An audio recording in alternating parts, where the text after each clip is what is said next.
Hey guys, here's your chance to show off what you know so far. This assignment is going to have you create a tutorial on how to use TinkerCAD to make a box with a lid. So start by going to the assignment called Screencastify, TinkerCAD Box with Lid. There's a video that shows you how to install Screencastify if you missed the Zoom meeting where we all installed Screencastify.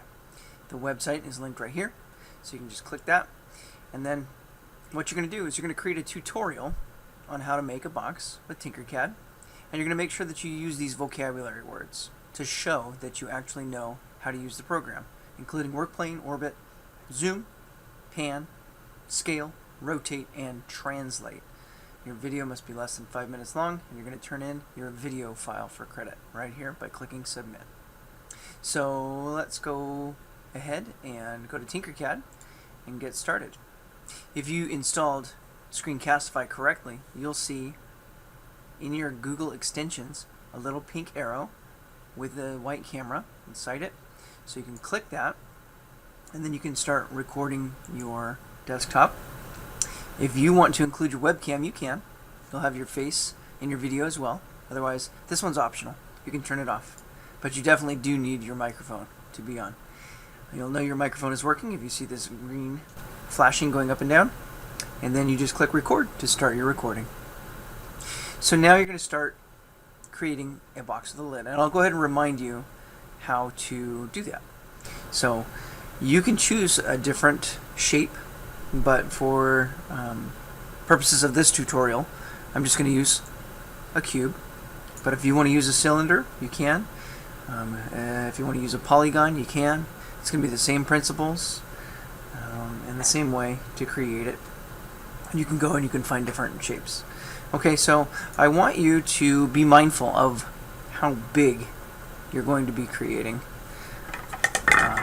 So if I look at this box, there's a box that I actually created and I actually printed. Okay. This one is 100 millimeters by 100 millimeters. So it just gives you a sense of how big it is. Okay, about that big. So keep that in mind as you create your box. The height of my box is only 20 millimeters tall. So it's a pretty thin box. We use for a desktop. You know, put some paper clips in there, put some post-its in there, what are you going to do? So when you create your dimensions, keep that in mind. And also keep in mind that you cannot print anything that's bigger than the size of the printer. So about, I would say 150 should be the maximum dimension for your box. Don't make it any bigger than 150. That's going to be the maximum. Okay. So right now I have a box. I have a rectangle rather that is 150 by 150, and the height, that's up to you. If you want to make it a little bit taller than mine, you can. I wouldn't make it any taller than, let's go with a rule of 50. Okay? Now, before I proceed any further, I need to make sure that I change my file name. So I always want to start with my name, and then I'm going to put a short description of what it is. Box with lid. And I always like to put the date. Okay, to make a box with lid, we're going to be using a lot of the duplication features and just kind of changing things from solid to whole. Alright, so we've created the foundation for our box, and now what we need to do is duplicate it. The duplicated piece we're going to turn into a hole. So now we have basically a hole on top of a box. And we know now if we group them, it's just going to make the whole thing disappear. So I need to grab the handle for the hole and decide how thick I want my edges to be and subtract that amount. Okay, so if I want my edges to be 10 millimeters thick, I will need my hole to be 140 millimeters instead of 150. Okay. Now I need to align this. So I'm going to use my align tool. I'll center it. Center it here. I'm orbiting by right-clicking and dragging. And then I can group it together. But don't group it yet. You're going to need to duplicate this hole now. So now, before I group this together, I'm going to duplicate the hole, because I need another piece that's going to go inside the hole. Okay, so now I have a solid, a hole, a duplicate of the hole, and now I can group these two things together and make this a solid. So this solid piece fits perfectly into the hole because it's a duplicate of the hole. So this piece is going to serve as just like a little piece, like a little ledge, to be inserted into the hole for it to hold the lid into place when we make the lid. So you don't want this one to be too thick. Let's go ahead and make this 10 millimeters. Alright, and that's going to slide right into the hole. Now, as we learned before, you can't make it exactly the same size, otherwise it'll get stuck. So we need to give ourselves some wiggle room. So we're going to take just a couple millimeters off, and just a couple millimeters off here, so it will fit into the hole. So this would be, let's just do 138 by 138. And that is going to fit into the hole perfectly. Now, we need to duplicate it again, and you'll see why in a second. Okay, so this is going to go up, and this one should be the exact size of the entire box, so it can sit on the ledge of the box.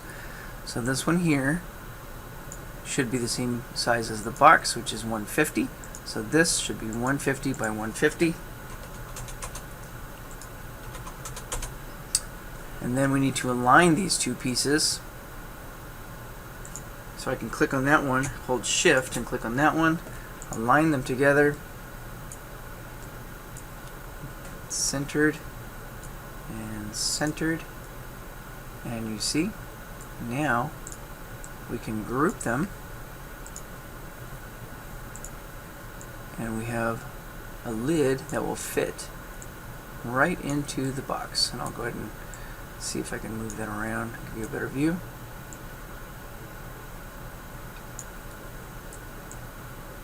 Let's go ahead and align it, that way we won't have to keep moving it around. There we go.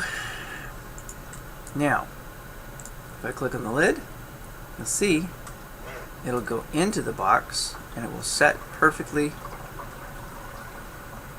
onto the edge. Now the last step is just to create something for you to be able to pull this lid off of your box. So you're going to grab a shape, any shape that you want, and you can use it to pull the lid off of your box. Okay, so that's kind of a weird shape, but that's okay though.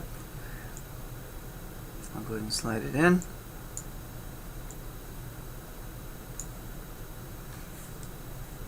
And then you're gonna have to align it. Ooh, one problem. I punched my hole all the way through to the bottom of the box. That is not going to be a very effective box. So we're going to have to fix that in a second. So let's align this. I don't want the whole thing, I just want this little shape. I'm going to hold Shift and click on this to get these two items. Align. Orbit. Align. And then we'll group it. Uh-oh, I think I grouped it to the whole thing. Undo. Use your back arrow, or you can press Control-Z. And let's just move this out of the way for now. And now we can align this. Make sure it's not floating in outer space. Let's align it again just to be sure. Yep, it was off. And now we can group it. Alright, so now we have a little bit of a handle. Okay, now this should not be punched all the way through, obviously, so let's go ahead and highlight it with Box Select, ungroup it, and click on the hole, and we better bring that up just a little bit. So this number over here is going to tell you how much of a floor you're going to have in your box. So right now it's 2 millimeters thick. I'll make it a little bit thicker, make it maybe 4 millimeters thick. And now I can align it again, make sure it's aligned. It is. Good. Now I can group it. Ta-da! And that is how you make a box with a lid. So while you make your tutorial, you should be using your terms: work plane, orbit, zoom, pan, scale, rotate, and translate. And if you can do that and turn in your video, you will get an A+. Thanks for watching.